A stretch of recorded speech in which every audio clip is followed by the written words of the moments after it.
आणि यानंतर बातमी येते हिंगोलीमधून शिवसेनेच्या हिंगोली जिल्हा प्रमुखाला जन्मठेपेची शिक्षा सुनावण्यात आल्याचं कळत आहे। शिवसेनेच्या हिंगोली जिल्हा प्रमुखाला ही शिक्षा सुनावण्यात आलेली आहे।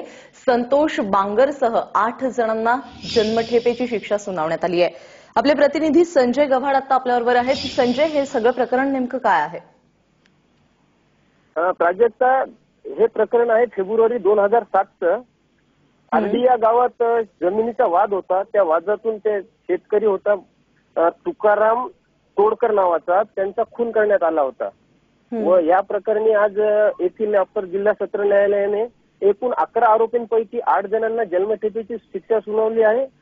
3 आरोपींना निर्दोष मुक्तता करण्यात आलेली आहे। या 8 मध्ये हिंगोलीचे जिल्हा प्रमुख संतोष बांगर आणि त्यांचे बंधू शिवसेनेचे नगरसेवक श्रीराम बांगर यांचा समावेश आहे। संजय, धन्यवाद या सगळ्या माहितीबद्दल।